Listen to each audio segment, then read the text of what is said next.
पन्नगे च सुरेन्द्रे च कौशिके पाद संस्पृशि निर्विशेष मनस्काय श्री वीरस्वामिने नमः। आर्हत वाङ्मय में कहा गया है, सवणे नाणे बिन्नाणे पच्चखाणे य संजमे अनन्हवे तवे चेव बोदाणे अक्रिया सिद्धि। आदमी संपर्क में भी आता है, संगति भी करता है। कईयों के अपने अपने मित्र प्रियजन भी होते हैं। उनके आसपास बैठना, साथ बैठना, साथ खाना, साथ बातें करना, यह क्रम भी चल सकता है। शास्त्रकार ने बड़ी महत्वपूर्ण एक बात बताई है कि श्रवण माहन साधुओं की पर्युपासना करने से, साधुओं के संपर्क में रहने से, साधुओं की संगति करने से क्या लाभ होता है।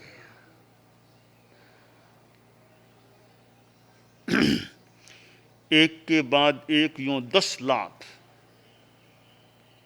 लाभ से अगला लाभ, लाभ से एक मानो संतति, संतति का क्रम है। दादा पिता बेटा से एक संतति है। वैसे साधुओं की पर्युपासना से मानो एक के बाद एक संतति के क्रम से लाभ बताए गए हैं।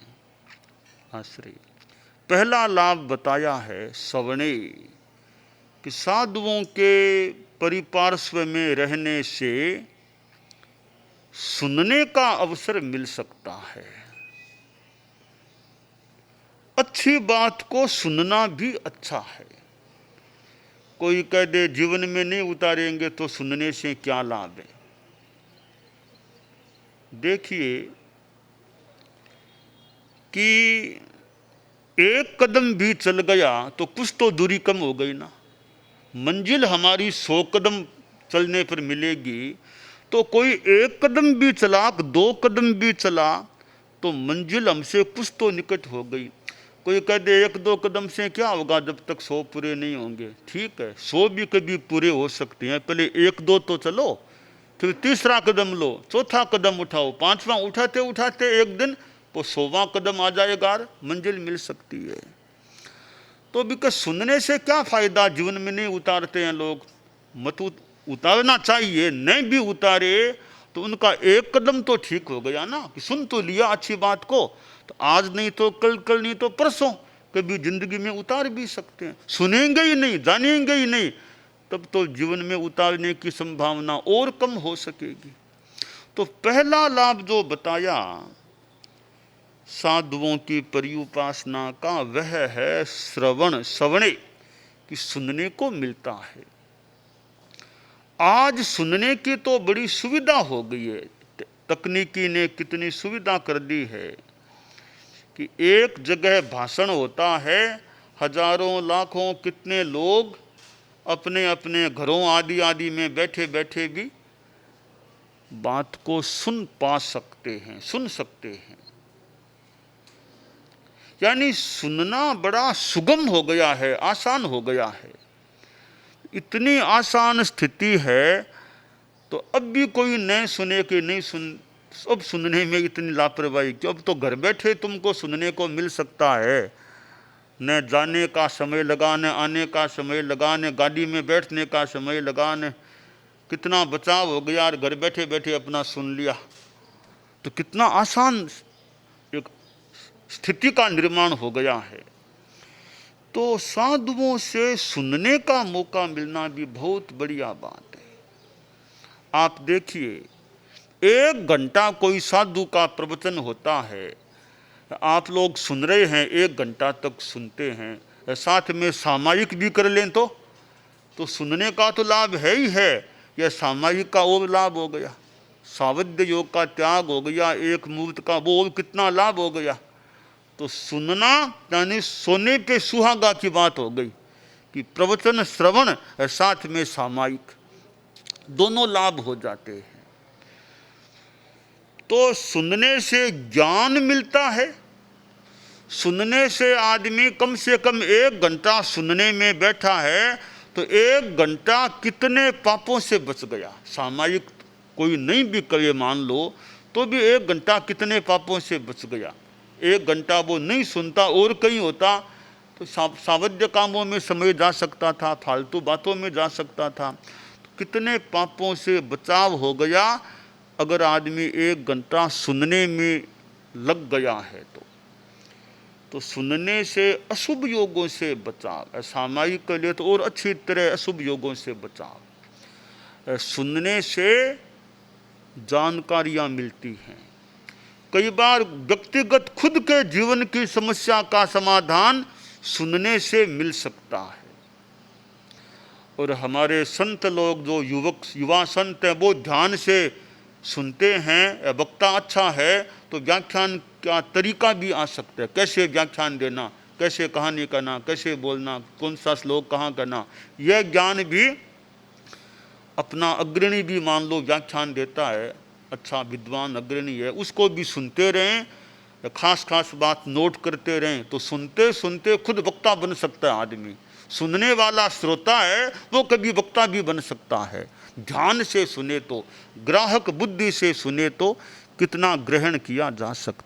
परम पूज्य आचार्य तुलसी का प्रवचन होता था, परम पूज्य आचार्य महाप्रज्ञ जी का प्रवचन होता था, उसको कोई ध्यान से सुने कि गुरुदेव कैसे राग ले रहे हैं, कैसे गीत को गा रहे हैं, तरीका किस प्रकार का गाने का, तो सुनते सुनते वो राग रागणियाँ भी आ सकती है। अब देखिए छोटा सा उदाहरण है, चौबीसी हमारे यहाँ बहुत प्रसिद्ध है। अब चौबीसी के रागें कोई नहीं भी धारे, रोज सुबह सुबह चौबीसी के संगान में साथ में रहे तो अपने आप ही कई चौबीसी की रागें वो ग्रहण हो सकती है, क्योंकि वो सुनता है, सुनते सुनते राग रागिणियाँ आ सकती है।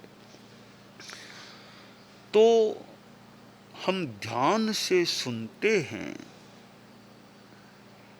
तो अच्छे वक्ता को सुनने से हमें भाषण की कला, भाषण का अच्छा तरीका भी प्राप्त हो सकता है। तो पहला लाभ है साधुओं की संगति का कि सुनने का अवसर मिल सकता है। सुनने को मिला तो उसकी संतति क्या है, नानी सुनने से ज्ञान मिलेगा। कानों में पड़ा, अब थोड़ा हमने ध्यान से सोचा मनन किया, हमारा ज्ञान स्पष्ट हो सकेगा। तो सुनने की संतान है वो है ज्ञान। अब ज्ञान हो गया तो फिर आगे क्या होता है, बिन्नाणे विज्ञान होता है।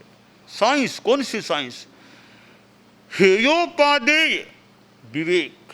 हेय क्या, उपादेय क्या, छोड़ने लायक क्या, ग्रहण करने लायक क्या, ये विवेक, ये पृथकता का बोध, ये फिर ज्ञान से होता है, वो विज्ञान हो जाता है। इतना स्पष्ट ज्ञान हो गया ये छोड़ने का, ये ग्रहण करने का, तो अगला कदम उठ सकेगा कि प्रत्याख्यान, छोड़ने लायक को छोड़ो, त्याग करो, सावध्य योग को छोड़ो, चोरी को छोड़ो, हिंसा को छोड़ो, आदमी प्रत्याख्यान करता है। जब प्रत्याख्यान करेगा तो निष्पत्ति आएगी, संयम आ जाएगा, जीवन में संयम हो जाएगा। और संयम हो गया तो अनाश्नव, फिर आश्रव का निरोध होता है। आश्रव वो कर्मागमन का द्वार बंद हो जाता है। संबर हो गया तो फिर तपस्या हो जाती है। मैं तात्विक थोड़ी सी, हमारे छोटे संत भी कई बैठे हैं कि संबर से तप कैसे होता है। जैसे साधु के मान लो सर्व सावध्य योग का त्याग है तो विरति संबर हो गया।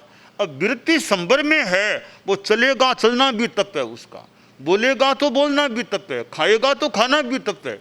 वो जो भी काम करेगा, संयम तो हो ही गया, अब जो भी काम करेगा वो तपस्या होगा, निर्जरा हो, तपस्या हो जाएगी। तो अनास्नव होने के बाद तप का होना तो एक तरह से प्राय नियमाशाही है। अगर काम करेगा तो कोई भी काम करेगा, चलना उठना बैठना बोलना खाना, वो सब तप हो जाएगा। तो अनास्नव का फिर परिणाम ये आता है कि तपस्या हो जाती है। देखिए, संबर का बहुत महत्व है।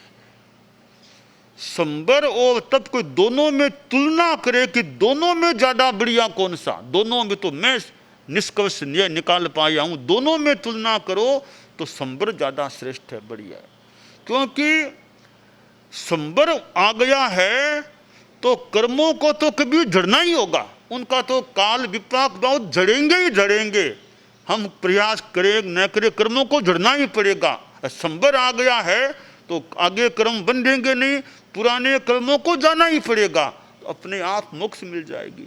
तो दोनों में तुलना करनी हो कि संबर और तपस्या, संयम और तपस्या, संबर और निर्जरा, दोनों में ज्यादा महत्व किसका, तो मेरे मनन के आधार पर ज्यादा महत्व संबर का है। सक्रियता की स्थिति अयोगावस्था है, उसके बाद का परिणाम तो अंतिम निष्पत्ति होगी, वो होगी सिद्धि या निब्बाण निर्वाण, सिद्धि मुक्ति प्राप्त हो जाएगी। तो साधु की पर्युपासना का आगे से आगे लाभ मिलते मिलते मिलते मिलते ठेठ मुक्ति तक का लाभ साधु की पर्युपासना से मिल सकता है। साधु त्यागी संयमी, साथ में ज्ञानी भी हो, ज्ञान की बात बताने वाला हो, तो बहुत लाभ की बात हो सकती है। इसलिए शास्त्र में कहा गया बहुश्रुयम पज्जुवा सज्जा, बहुश्रुत की पर्युपासना करो, अर्थ का विनिश्चय करो, पूछो अर्थ का विनिश्चय करो। तो ज्ञानी है, बहुश्रुत है, साधु है, उसकी संगति, उसकी पर्युपासना से बहुत लाभ मिल सकता है। बताया गया इंटरनेशनल फैमिली डे, विश्व परिवार दिवस। तो परिवार, परिवार अपना छोटा परिवार भी परिवार है, और संस्कृत में कहा गया वसुधैव कुटुंबकम, अयम निजः परो वेति गणना लघुचेतसाम, उदार चरितानांतु वसुधैव कुटुंबकम विश्वैक नीडम। यह मेरा, यह प्राय, हालांकि यह भी सापेक्ष बात है, अपना यह भी एक चिंतन है, यह चीज मेरी, यह तुम्हारी, ठीक है। और आगे विराटता उदात्तता आएगी तो एक संदर्भ में यह स्थिति लगेगी कि पूरी धरती मेरा ही तो है, पूरा विश्व मेरा ही परिवार है। तो विश्व परिवार दिवस में हम पूरे विश्व को ही अपना परिवार मान लें, प्राणी मात्र हमारा परिवार के सदस्य हैं, किसी को तकलीफ हमारी ओर से न हो। आप लोग जो गृहस्थ हैं, सांसारिक जो परिवार होते हैं, उन परिवारों में जीने वाले हैं, तो आपका परिवार कैसा है? परिवार सुख का पारावार, परिवार कैसा हो? सुख का पारावार, पारावार, पारावार यानी समुद्र हो, तो सुख शांति रहे परिवार में। सुख शांति कैसे रहे? परिवार में कलह ही नहीं हो, अशांति झगड़ा नहीं हो, संपत्ति को लेकर झगड़ा नहीं, घरेलू हिंसा नहीं, किसी को फालतू प्रताड़ना नहीं दी जाए, शांति सौहार्द मैत्री का भाव रहे, तो सुख शांति परिवार में रह सकती है। मैत्री भाव हो, कसाई की मंदता हो, लड़ाई झगड़ा न हो। परिवार में पिता भी है, बेटा भी है, माँ भी है, और कई लोग हैं साथ में रहने वाले हैं, कलह को मौका न मिले। देखिए, तीन चीजें हैं कि सहना चाहिए, कहना चाहिए और शांति से रहना चाहिए। परिवार को सुख का पारावार बनाने का एक आयाम यह है कि सहन करो, सफल बनो, सहन करो। किसी ने कुछ बोल भी दिया तो दूसरा शांति रख ले, वापिस गुस्से में न बोले, सहन करो, सहना चाहिए। पर कोई गलती किसी में देखो, विशेष गलती, तो तरीके से मौके पर कहना भी चाहिए, ताकि वो गलतियों को बढ़ने का मौका नहीं मिले, गलतियों का परिष्कार हो सके। तो कहना भी चाहिए, पर सहना चाहिए, कहना चाहिए, पर कहने के साथ शांति से रहना चाहिए। बात भी शांति से कहो, ज़्यादा उत्तेजना, ये आवेश ये नहीं करना ही ज़्यादा अच्छा है। शांति में रहो, शांति में कहो, शांति से सहो, तो यह परिवार सुख का पारावार बनने में एक सफलता प्राप्त कर सकता है। अब दूसरी बात देखिए, परिवार में नशा तो नहीं है ना, शराब, गुटखा, सिगरेट आदि, नशा मुक्त परिवार है, कोई नशा नहीं। तो परिवार सुख का पारावार बनने में एक और सहायता मिल सकेगी कि नशा मुक्त, कलह मुक्त परिवार है, नशा मुक्त परिवार है। तीसरी बात है कि धार्मिक माहौल सामायिक होती है। नवकार जैसे का अच्छे मंत्रों का पाठ होता है, स्वाध्याय होता है, तो धार्मिकता का क्रम चलता है कि जैन, श्वेतांबर, तेरा पंथ के जो हमारे श्रद्धालु लोग हैं, श्रावक श्राविकाएं हैं, कि शनिवार को तो शाम को 7 से 8 के बीच सामायिक का परिवार के लोग मिलते भी हैं कि भी एक तो खाना खाने के लिए मिलते हैं, वो ठीक एक संसार की बात है कि आज शनिवार है, आज 7 से 8 के बीच सामायिक करना है। और तो क्या, आपके घर में शादी हो रही है तो शनिवार आ गया, कभी शादी तो 8:30 9 बजे है ना, तो आप लोग हमारे अतिथि लोग आए हैं तो 7 से 8 हम सामायिक कर लें, शादी तो बाद में होने वाली है, तो शादी तो लेट है अभी, तो सामायिक क्यों छोड़ें। तो 7 से 8 शनिवार है तो आज सामायिक कर लें। तो वो शादी भी शादी एक ऐसी शादी हो जाए जहाँ धर्म का माहौल साथ में जुड़ गया। तो शनिवार है तो हमारे जैन, श्वेतांबर, तेरापंथी, श्रावक श्राविकाओं के लिए वो सामायिक का बार हो गया है। तो वो सामायिक हो, बस सामायिक चलती है तो वो परिवार सुख का पारावार बने, इसमें और सहायता मिल सकती है जिस परिवार में सामायिक होती रहती है। साधुओं का संपर्क है, छोटे बच्चे भी साधुओं के संपर्क में आते हैं, तो साधुओं के संपर्क में आते हैं तो और कभी प्रेरणा, अच्छी बातें मिल सकती है। संपर्क आजकल तो यंत्रों के माध्यम से भी कुछ हो जाता है, तो वो संतों की अच्छी वाणी भी परिवार को सुख का पारावार बनाने में योगदान दे सकता है। तो इंटरनेशनल जो फैमिली डे की बात बताई गई, ये विश्व परिवार दिवस है, तो आप लोग जो गृहस्थ हैं अपने अपने परिवारों पर ध्यान दें कि मेरा परिवार कैसा है, मेरे परिवार में और क्या परिष्कार हो सकता है, मेरे परिवार में और कैसे धार्मिकता का विकास हो सकता है, तो मेरा परिवार कैसे धार्मिक आध्यात्मिक दृष्टि से भी उत्थान करे। परिवार में शिक्षा का ध्यान दिया जाता है भी कि हमारे परिवार में इतने MBA हैं, ये CA हैं, ये डॉक्टर हैं, वो भी उपलब्धि है कि परिवार में शिक्षा है, उपलब्धि है वो भी। पर शिक्षा के साथ साथ वो संस्कार भी परिवार में अच्छे रहें। संस्कार अच्छे हैं तो परिवार सुख का पारावार बन सकता है। संस्कार है सुख का पारावार, तो संस्कार परिवार के अच्छे रहें। परिवार के लोगों में विनय का व्यवहार है या नहीं, माता पिता के साथ कैसा व्यवहार है, उनकी अवज्ञा तो नहीं हो रही है, अवहेलना तो नहीं हो रही है, उनका असम्मान अपमान तो नहीं किया जा रहा है। तो परिवार में अच्छे संस्कार हैं तो वो परिवार तो एक तरह का स्वर्ग है। और तो स्वर्ग नरक ये बहुत तात्विक बातें हैं, कहाँ ऊपर स्वर्ग है, नीचे भी देवता रहते हैं, नीचे नरक भी है, कई बातें हैं, परंतु परिवार में बस शांति, संस्कार, धार्मिकता ये सब अच्छी चीज़ें हैं, संयम है, तो और स्वर्ग तो मान लो है वहाँ पर। यह परिवार का स्वर्ग अपने आप में एक प्रकार का स्वर्ग बन सकता है। तो हम अच्छे संस्कारों से भावित रहें, परिवारों में भी अच्छापन रहे, साधुओं की अच्छी संगति रहे, हम कल्याण की दिशा में आगे बढ़ सकते हैं।